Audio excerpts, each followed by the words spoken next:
안녕하세요. 토요미스테리 디바메이입니다. 제이콥스 음악대학은 미국 인디애나 대학교 블루밍턴 캠퍼스 안에 있는 음악 전공 단과대학입니다. 네, 이게 좀 헷갈릴 수 있는데요. 우리나라 대학교에도 이과 캠퍼스, 문과 캠퍼스 이렇게 나뉘어져 있잖아요. 그것처럼 인디애나 대학교에서도 여러 가지 단과대학이 있어요. 그 중에서도 음악만 전문으로 가르치는 곳이 바로 이 제이콥스 음악대학인 거죠. 이 학교는 클래식 음악 분야에서 세계적으로 유명합니다. 그래서 전 세계에 실력 있는 음악 전공 학생들이 이 학교를 목표로 하고 있죠. 그리고 이곳에선 매년 여름 더 썸머 스트링 아카데미라는 캠프가 열려요. 이 캠프가 뭐냐면요. 바이올린이나 첼로 같은 그런 현악기를 전공하는 청소년들을 전 세계에서 모아서 진행하는 그런 음악 캠프예요. 유명 교수와 전공자들의 강의에다가 1대1 레슨은 물론이고 저명한 연주자들과 함께 무대를 서는 그런 기회까지 마련돼 있습니다. 음악을 하는 학생들에겐 정말 말 그대로 꿈의 캠프인 거죠. 게다가 여기는 지원만 한다고 아무나 갈 수 있는 곳도 아니에요. 우선 오디션 영상이랑 선생님 추천서, 그리고 지원서를 제출해서 다 소규모로 선발된 학생만 참가할 수 있고요. 참가비도 800만 원을 훌쩍 넘을 정도로 고가입니다. 악기를 전공하는 학생이라면 한 번쯤 꼭 가고 싶어하는 그런 권위 있는 여름 프로그램이에요. 그렇게 33번째 더 썸머 스트링 아카데미가 열린 2019년 7월 16일 화요일 오전이었습니다. 이 캠프의 공식 스케줄은 점심을 먹은 뒤 오후부터 본격적으로 시작돼요. 오전 9시부터 12시까지는 개인 연습이나 레슨 시간으로 구성돼 있죠. 그날도 캠프에 참가한 13살의 여학생 미란다 이스비츠는 3층에 있는 조용한 연습실에서 혼자 바이올린을 연습하고 있었어요. 그때 연습실 문이 조용히 열리더니 누군가 들어옵니다. 작년에 이 캠프에 함께 참여했던 17살 한국인 학생 고동욱이더라고요. 익숙한 얼굴이다 보니까 미란다는 전혀 경계하지 않았어요. 애초에 이 캠프 자체가 학교 안에서 안전하게 운영되는 프로그램이기도 하니까요. 그냥 연습하려고 왔나 보다 생각했죠. 그런데 고동욱이 그녀에게 다가오더니 선생님이 너한테 할 말 있대 이야기를 전하더라고요. 미란다는 이따가 오후 레슨 때문인가 싶어서 알겠다고 그를 따라 나섰습니다. 그렇게 두 사람은 4층으로 올라갔어요. 근데 뭔가 이상하더라고요. 고동욱이 향한 곳은 레슨실도 연습실도 아니었거든요. 사람들의 발길이 거의 닿지 않는 라커룸으로 향하더라고요. 순간 미란다는 이상하다 생각하는 사이 라커룸으로 가는 고동욱을 따라 그 안으로 들어가게 되죠. 그렇게 문이 닫히는 순간 고동욱의 표정이 확 바뀝니다. 그리고 갑자기 미란다를 라커 쪽으로 거칠게 몰아붙이면서 막 입을 틀어 막았어요. 이때 그녀도 물론 너무 당황했지만 가만히 있지 않았습니다. 두려움 속에서도 필사적으로 몸부림치며 소리를 질렀죠. 그렇게 둘 사이에 거친 몸싸움이 시작돼요. 고동욱은 안 되겠다 싶었는지 그녀의 다리를 확 잡아당겨서 바닥에 넘어뜨리더니 그대로 몸 위에 올라갑니다. 그리고는 목을 조르기 시작했죠. 그는 여기서 멈추지 않아요. 주머니에서 접이식 칼을 꺼내더니 미란다의 목이며 팔이며 아무데나 막 찌르는 거예요. 이 끔찍한 공격에 그녀의 의식은 점점 희미해지고 있었습니다. 그런데 그 순간 지금 뭐 하는 거야? 라커룸 밖을 지나던 교직원이 비명소리를 듣고 문을 박차고 들어오게 돼요. 그는 고동욱과 격렬하게 몸싸움을 벌인 끝에 간신히 그를 제압했고 그 틈을 타 미란다는 친구들이 있는 곳으로 도망치게 됩니다. 교직원은 고동욱을 붙잡아서 1층 로비까지 끌고 내려갔어요. 하지만 911에 신고를 하는 동안 잠깐 한눈을 팠는데 그 사이에 고동욱이 막 도망가기 시작하는 거예요. 황급히 그 뒤를 쫓았지만 결국 놓치고 맙니다. 한편 신고를 받은 경찰과 구급차가 현장에 도착했어요. 피해자 미란다는 곧바로 병원으로 옮겨졌고 긴급 치료를 받게 되죠. 의료진이 그녀의 몸을 확인해보니 찔리거나 베인 상처가 무려 12군데나 발견됩니다. 이 와중에 다행인 점은 고동욱이 사용한 그 흉기가 접이식 휴대용 칼이라고 했잖아요. 그러다 보니까 날도 짧고 폭도 작았어요. 그래서 대부분의 상처는 깊지 않았다고 해요. 물론 그중 몇 군데는 봉합이 필요할 정도로 심각했지만 생명에는 지장이 없었죠. 하지만 미란다에게 끔찍한 정신적 충격은 남았어요. 그녀는 치료를 받는 중에도 문 쪽에서 무슨 인기척이라도 들리면 겁에 질려서 온몸을 덜덜 떨었다고 합니다. 자, 그러면 수사는 어떻게 진행됐을까요? 경찰은 목격자들과 피해자의 진술을 토대로 범인이 고동욱임을 빠르게 확인합니다. 그리고 곧장 그의 집으로 향했죠. 그렇게 경찰차가 집 앞에 도착했을 때 고동욱과 그의 어머니 김 씨는 마치 그들이 올 걸 알고 있던 것처럼 경찰들을 맞이했습니다. 김 씨는 침착한 목소리로 조심스럽게 말문을 열었죠. 아들이 여학생한테 장난을 좀 치다가 좀 다치게 한 것 같아요. 자, 어머니 증언에 따른 그날의 행적을 좀 볼까요? 참고로 이 음악 캠프는 기숙사를 신청을 해도 되고 근처에 사는 학생은 통학을 선택할 수 있는 그런 구조였어요. 고동욱은 캠퍼스 근처에서 살고 있었기 때문에 통학을 하고 있었죠. 사건 당일 이른 아침, 고동욱은 평소처럼 캠프 다녀오겠다면서 집을 나섰습니다. 근데 한두 시간쯤 지났나? 오전 10시 10분에 예상보다 훨씬 빠르게 집에 돌아온 거예요. 원래대로라면 오후 레슨까지 받고 저녁에나 돌아와야 되거든요. 근데 또 일찍 도착한 아들의 상태가 심상치 않습니다. 옷에는 막 피가 묻어있고 팔에는 무언가의 베인 상처들도 막 보여요. 김 씨는 처음에 그 피가 고동욱의 피라고 생각했어요. 그래서 일단 아들을 좀 진정시키고 무슨 일이 있었던 거냐 물었습니다. 그는 잠시 망설이다가 결국 입을 열어요. 그 여자애 하나를 거짓말로 불러냈는데 입을 막았어요. 근데 애가 소리를 질러서 몸싸움이 있었던 것 같긴 한데 정확히는 기억이 잘 안 나고 내가 칼로 찌른 것 같아요. 엄마 김 씨는 말을 잇지 못한 채 정말 충격에 휩싸였습니다. 그리고 그때 집 초인종 소리와 함께 경찰이 도착했던 거예요. 고동욱은 그 자리에서 바로 체포됐습니다. 그는 혼란스러운 얼굴로 자기가 왜 그랬는지 진짜 모르겠다 그 말만 반복했죠. 정말 자기가 뭘 한 건지 몰랐던 걸까요? 아니면 그냥 모른 척하고 싶었던 걸까요? 그는 끝까지 자신의 범행 동기를 밝히지 않았습니다. 이후 경찰은 고동욱을 살인미수, 가중폭행, 납치, 무기소지 혐의로 기소했어요. 그리고 얼마 뒤 재판이 시작됐죠. 여기서 그의 변호인은 피고가 우울증과 외상후 스트레스 장애를 앓고 있다라고 주장했습니다. 네, 심신미약 상태였대요. 그래서 살인미수나 납치 혐의는 인정할 수 없다며 무죄를 주장해요. 대신에 흉기를 소지한 점과 피해자를 감금한 사실을 인정했습니다. 다만 형벌 대신 치료와 보호관찰을 받을 수 있게 해달라고 요청해요. 특히 고동욱이 한국에서 치료를 받을 수 있도록 집행유예와 함께 한국으로 추방 조치를 내려달라고 재판부에 선처를 호소했습니다. 꼭 이렇게 한국인이 외국에서 범죄를 저지르면 다 본국으로 되돌려달라, 추방 요청해달라 요청이 많더라고요. 저는 이런 모습 볼 때마다 좀 씁쓸해지는 것 같아요. 다시 재판으로 돌아와서 이날 피해자 미란다의 부모님도 직접 법정에 출석했어요. 그리고 딸이 지금까지 극심한 트라우마로 집 밖에 나가지도 못하고 세상과 단절된 채 살아가고 있다며 눈물을 흘렸죠.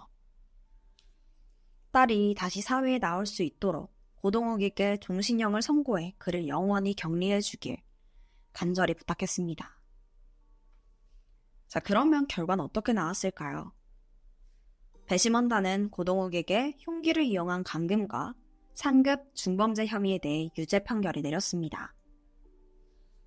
재판부는 피고의 나이와 정신 상태를 고려해서 가택연금 8년 그리고 보호관찰 2년을 선고합니다. 동시에 한국으로의 추방명령도 내려졌죠. 며칠 뒤 보석 상태로 재판을 받던 고동욱은 미국 이민 세관 단속국, 그러니까 ICE 구치소에 수감됩니다. 이 구치소는 말 그대로 혼돈의 공간이었어요. 불법 체류자, 강제 추방 대상자, 그리고 형을 기다리는 사람들까지 정말 온갖 사연을 가진 사람들이 다 뒤섞여 있었죠. 근데 아무리 끔찍한 짓을 저질렀다고 한들 고동욱은 아직 17살로 어린 나이였습니다. 교도관은 이 나이에 이런 구치소에 있다가는 범죄의 대상이 될 위험이 있다고 판단했어요. 그래서 고동욱과 같은 방을 쓰게 된 39살의 재소자 켈비 스토발에게 애를 좀 잘 봐줘라 이렇게 부탁을 합니다. 켈비는 라틴계 갱단 출신으로 구치소 안에서는 나름의 영향력이 있는 인물이었습니다. 게다가 특별히 문제를 일으키지도 않고 조용히 지내던 중이라서 그가 고동욱을 잠깐이라도 안전하게 지켜줄 그런 사람이라고 생각했던 거예요. 처음에 두 사람은 단순한 일상을 보냈어요. 같이 카드놀이를 하거나 TV도 보고 운동도 하고 별다를 것 없이 지냈죠. 그리고 이 과정에서 고동욱은 점점 켈비에게 마음을 열기 시작합니다. 그러던 어느 날 고동욱이 갑자기 말문을 여는데요. 자기가 한국으로 추방되기 전에 나 이렇게 만든 사람들 전부 대가를 치르게 하고 싶다. 막 이렇게 분노에 북받쳐서 감정을 주체하지 못한 채 켈비에게 쏟아내더라고요. 어떻게 보면 그냥 어린애의 객기로 보이기도 했어요. 근데 여기서 켈비가 뜻밖의 반응을 보입니다. 야, 나 갱단 출신이야. 내가 사람들 좀 알지. 확실히 처리해줄까? 아니, 애를 말리지도 못할 망정 이게 뭔 소리예요. 그 와중에 고동욱은 이 제안을 받아들입니다. 그리고 곧바로 자기가 복수를 원하는 사람들의 명단을 다 작성해서 켈비에게 넘겨요. 이 리스트에는 피해자 여학생과 그녀의 부모 그리고 친구들, 재판을 담당했던 검사 3명과 사건을 취재한 기자, 증인 이렇게 해서 14명의 이름이 적혀 있었습니다. 심지어 고동욱은 명단에 있는 사람들 이름 옆에 그들을 어떻게 처리할지 일일이 약어로 표시해놔요.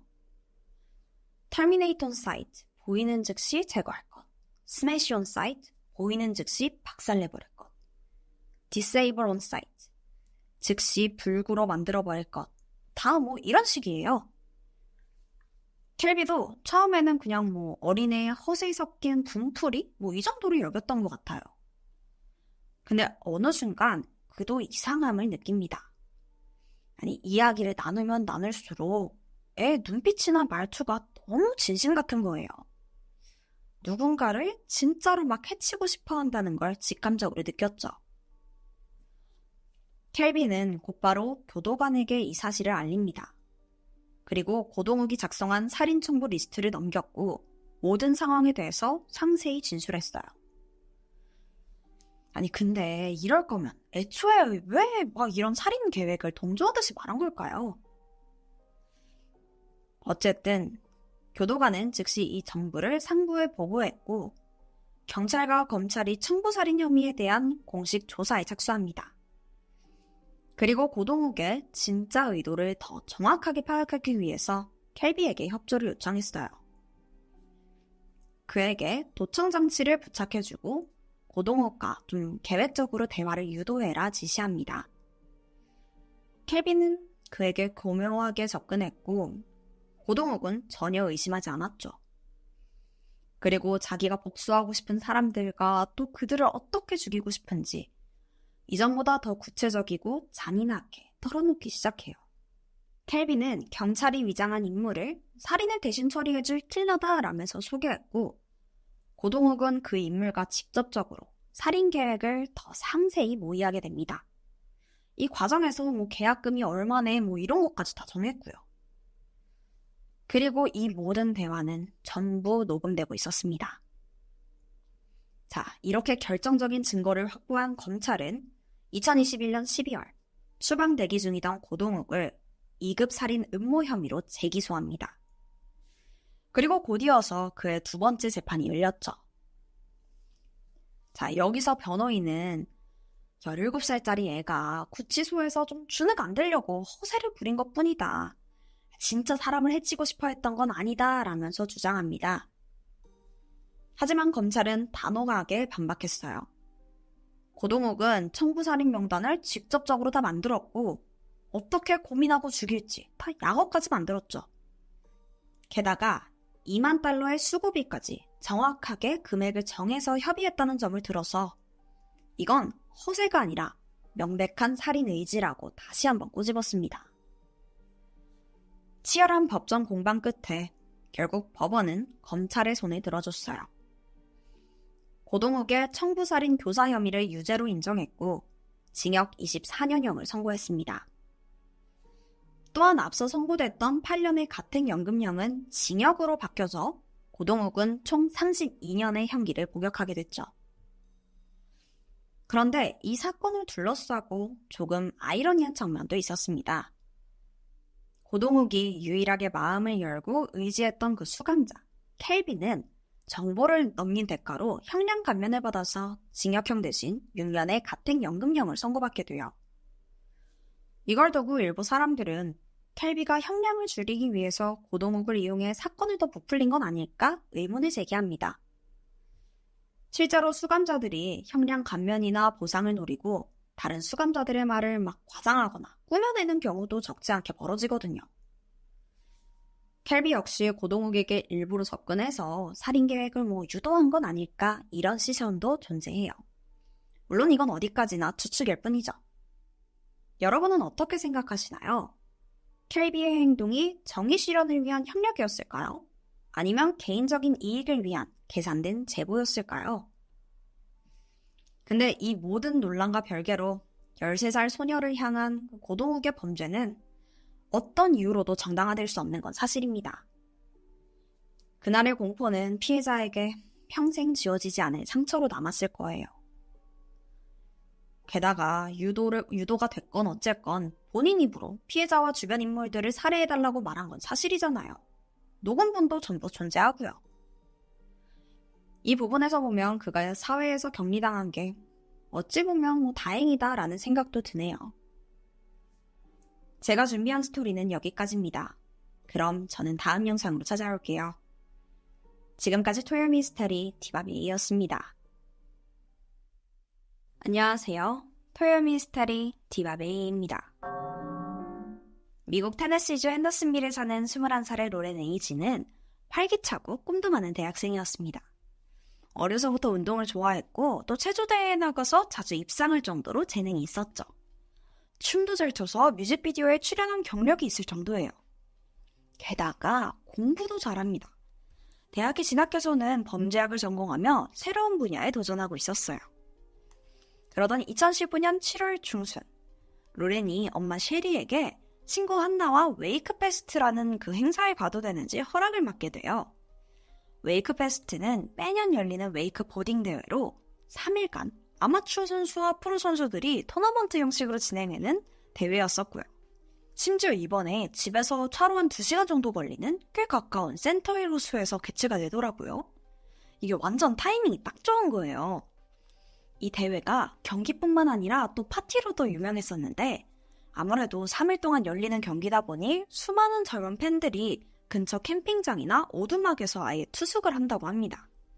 낮에는 경기를 구경하고 오후에는 호수에서 물놀이도 하고 술도 마시면서 파티를 즐기는 거예요. 사실 이것 때문에 이 대회를 보러 오는 사람도 많기도 하고요.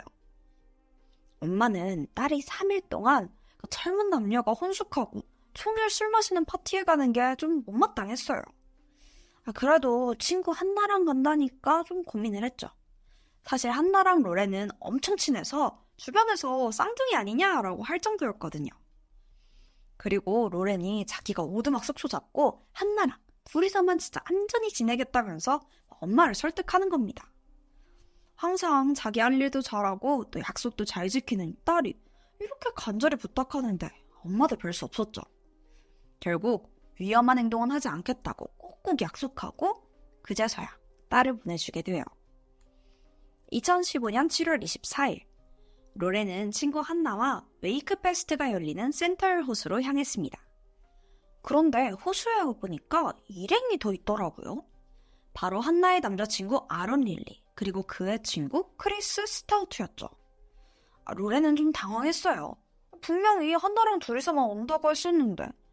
게다가 크리스는 아예 초면이에요.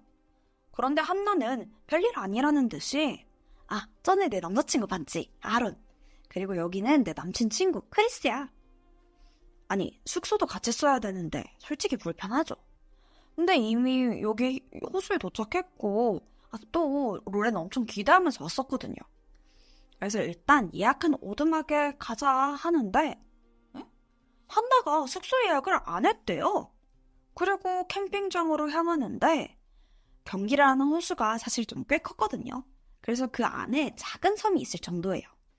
그 안에 위치해 있는 캠핑장으로 간 거죠.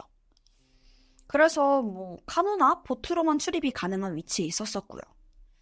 근데 문제는 이게 끝이 아니에요.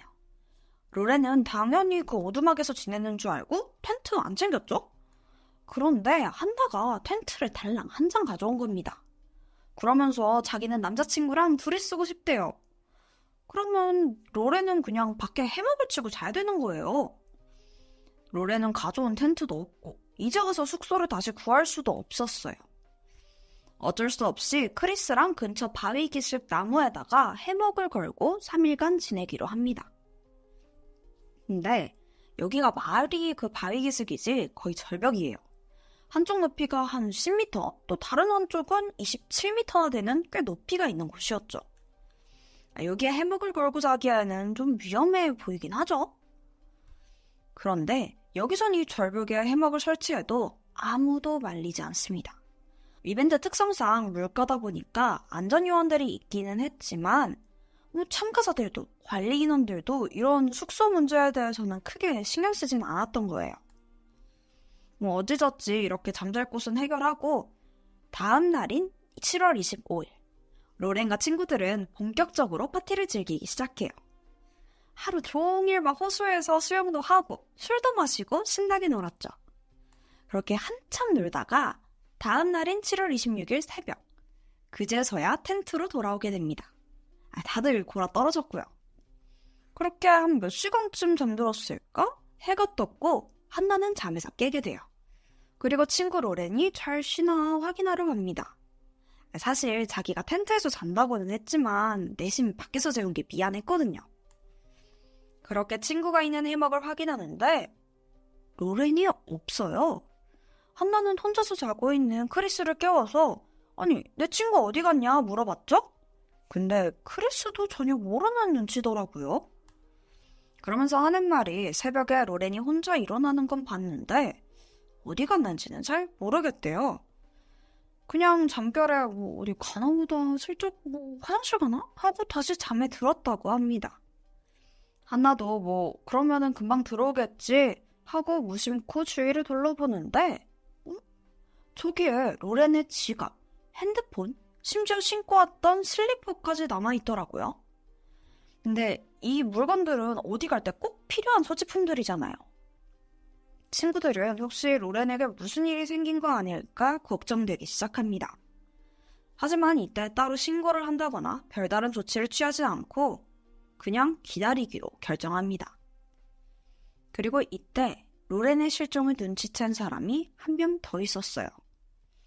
바로 그녀의 엄마, 셰리였습니다.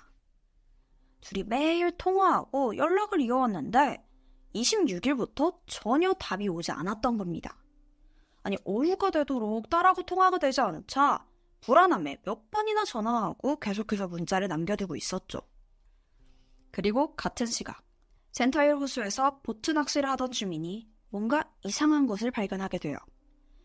조심스럽게 확인해보는데 그건 한 여성의 시신입니다. 그녀는 얼굴을 물속에 담근 채 엎드려서 떠 있었죠. 곧장 경찰이 출동했고 신원 확인 결과 그녀는 로렌으로 밝혀집니다. 경찰은 전후 사정을 알아보기 위해서 친구들을 불러서 조사하기 시작했어요. 친구들의 증언에 따르면 전날 보트를 타고 섬 밖으로 나가서 술도 마시고 파티를 즐겼고 새벽 2시쯤 다시 캠핑장으로 돌아왔다고 해요. 다들 술에 잔뜩 취해서 잠에 들었었고요. 이때 커플은 텐트로 가고 크리스와 로렌은 해먹이 있는 바위 절벽으로 갔습니다. 그리고 한참 자는데 그때 크리스가 옆에 있던 로렌이 일어나서 뭔가 어디론가 가는 걸 목격했다고 증언한 거죠. 그런데 자기가 술에 취해 있기도 하고 잠결이니까 그냥 별 생각 없이 잠에 들었다. 한나한테 했던 말 그대로 하더라고요.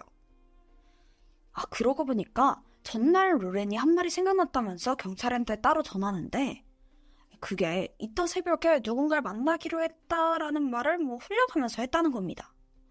근데 그걸 주의 깊게 듣진 않아서 누굴 보러 갔다고 한 건지 모르겠다고 하더라고요. 그 다음 기억은 아침에 한나가 자신을 깨우고 그제서야 로렌이 사라진 걸 확인했다. 그리고 한나 커플과 함께 부두에서 그녀가 오길 기다렸다. 라고 진술합니다. 그럼 한나의 증언은 어땠을까요? 한나는 크리스의 증언을 듣고 로렌이 누구를 만나러 갔나 보다 싶어서 그냥 기다리면 되겠다 싶어서 따로 신고하지 않았다라고 주장했죠. 근데 이때 경찰이 무언가 이상한 걸 느끼게 돼요. 그게 크리스랑 한나가 진술 내내 극도로 긴장한 듯 보였는데 반면에 친구의 죽음에 대해서는 별로 슬퍼하는 것 같지 않더라고요. 아니, 지금 친구의 시신이 막 발견된 상황이잖아요. 심지어 크리스는 조사 과정에서 한나에게 농담을 하기까지 해요. 경찰 총 뺏어가지고 우리 달아날까? 이런 실없는 소리는 하는 거죠. 그러다가 한나한테 좀 입 좀 다물라고 욕먹기도 했고요. 그리고 또 다른 증인을 찾게 되는데 그건 로렌의 고등학교 친구 케이시였습니다. 그녀는 이 경기를 보러 왔다가 파티에서 우연히 로렌을 만나게 된 거예요. 진짜 오랜만이다 반갑게 인사를 했는데 이때 로렌이 좀 의아한 부탁을 하더라고요. 아니 혹시 케이시네 오두막에서 같이 보내도 되냐고 물어봤대요. 자기가 오두막에서 묵는 줄 알고 여기 왔는데 와서 보니까 무슨 절벽에서 해먹 피고 잔다면서 너무 무섭다는 이야기를 했다는 거예요. 심지어 오가는 길도 막 줄을 잡고 가야 될 정도로 가파르다고 불평하더라고요. 케이시는 그날 기억을 더듬으면서 특히 로렌이 잘 알지도 못하는 남자애랑 같이 생활하는 게 좀 불편하다라고 했다고 진술합니다. 사실 크리스가 로렌한테 좀 플러팅을 했나 봐요. 근데 로렌은 이미 남자친구가 있었거든요. 그래서 그 크리스랑 같이 지내는 걸 더 싫어했다고 해요. 케이시도 친구가 걱정이 되긴 했지만 자기도 일행이 있잖아요. 그러다 보니까 자기 맘대로 막 다른 친구를 데려가기 좀 그랬던 거죠. 결국 로렌은 다시 해먹에서 그냥 지내겠다라고 하고 그때 헤어지게 됩니다. 경찰은 대충 전후 사정을 파악했어요. 그리고 해먹이 설치된 곳이 위험한 장소다 보니까 아무래도 사고가 아닐까 싶어서 사고에 초점을 두고 조사하기 시작합니다. 그리고 이때 그녀의 부검 결과가 나오는데 사고 당시 로렌의 혈중 알코올 농도가 음주운전 법정 한도의 2배가 넘을 정도더라고요. 게다가 허벅지 등 몸에 멍들이 좀 남아있었었고요. 이걸 토대로 경찰은 사고사로 그냥 거의 확정을 짓게 됩니다. 부검이 또한 몸에 남은 타박상을 봐서는 아마 그냥 절벽에서 떨어져서 바위 위에 떨어졌고 그대로 정신을 잃은 채 물에 빠져서 익사했을 거라고 주장하면서 사인을 외부 충격 및 익사로 결론 내렸죠. 마지막으로 로렌이 생리대인 탐폰을 착용하고 있는 것을 증거로 성폭력 가능성도 전혀 고려하지 않았고 손톱이나 몸에서 나오는 DNA 검사 또한 전혀 이루어지지 않았습니다. 그렇게 로렌은 사고사로 확정이 되어 사망에 대해서 자세한 보고서 작성도 현장 보호 조치도 하지 않았고요. 즉 범죄나 살인에 대한 조사는 전혀 이루어지지 않은 거죠. 그날 정황을 추정해보자면 사고 당일 새벽까지 술을 많이 마셨고 잠깐 누굴 만나러 간다고 하면서 나가던 중에 발을 헛디뎌 실족하여 익사했다. 이렇게 끝나버리고 만 겁니다. 근데 누군가를 만나러 갔다면 거기에 관해서 조사가 좀 이루어졌어야 됐던 거 아닐까요? 아무래도 저처럼 이 결론에 의의를 가졌던 사람이 또 있었던 것 같아요. 그건 바로 한나와 친구들을 조사했던 경찰이었습니다. 조사 과정 내내 이 세 친구들의 행동이 의심스러워 보였던 거예요. 그들에 대해서 조금 더 알아봐야 될 것 같다고 경찰 측에 더 주장했지만 모두 묵살당했고요. 그리고 로렌의 사망의 의문을 품은 사람은 또 있었죠. 바로 로렌의 부모님. 사실 사건 전날 로렌이 갔던 바의 안전요원이 묘한 제보를 했던 거예요. 그는 로렌이 친구들과 바에 들어오는 걸 봤고 그녀가 친구들과 활기차게 술을 마시면서 노는 것도 기억했어요. 그리고 7월 26일 새벽 2시 그들이 술집에 나와서 부두로 걸어가는 걸 봤는데 분명 그때 과하게 취한 상태는 아니었다고 증언합니다. 그러면서 찍혀있던 보안카메라도 보여주더라고요. 영상에서는 로렌과 친구들이 술집에서 시간을 보내고 새벽에 나서는 그 모습들이 전부 찍혀 있었었죠. 그리고 실제로 그녀는 만취한 상태로는 보이지 않았다고 해요. 로렌의 죽음이 단순한 사고가 아니라고 의심한 엄마는 경찰에게 재수사를 요청합니다. 소지품을 두고 사라진 건데도 친구들이 바로 신고하지 않은 것도 이상하게 생각했었고요. 특히 로렌이 죽은 다음 날 크리스가 인스타그램에 포스팅을 올렸는데 근데 그것도 참 이해가 안 됩니다. 보드를 타면서 즐거워하는 자신의 모습과 웨이크 페스트 너무 재밌다. 새로운 친구들도 만나고 엄청나게 행복한 시간 보내고 있어. 이런 내용을 올린 거예요.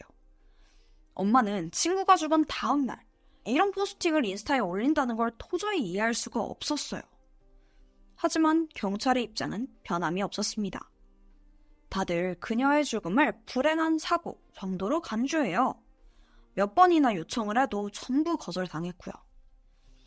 결국 7개월 후인 2016년 2월 로렌의 엄마 셰리는 직접 진실을 밝히겠다면서 사립탐정인 셰일라에게 딸의 죽음을 조사해달라고 의뢰하게 됩니다. 너무 답답해서 참을 수 없었던 거죠. 탐정 셰일라는 우선 경찰의 진술조사와 부검 내용 그리고 현장 사진들을 다시 한번 살펴봤어요. 그리고 뭔가 의심스러운 정황을 발견하는데 로렌의 부상이 뭔가 실족사, 그냥 사고사로 보기에는 좀 수상했다는 겁니다. 우선 로렌의 목에 내부 출혈을 암시하는 혈종이 보였어요. 이게 무슨 뜻이냐면 목 졸리는 적이 남아있다는 거예요.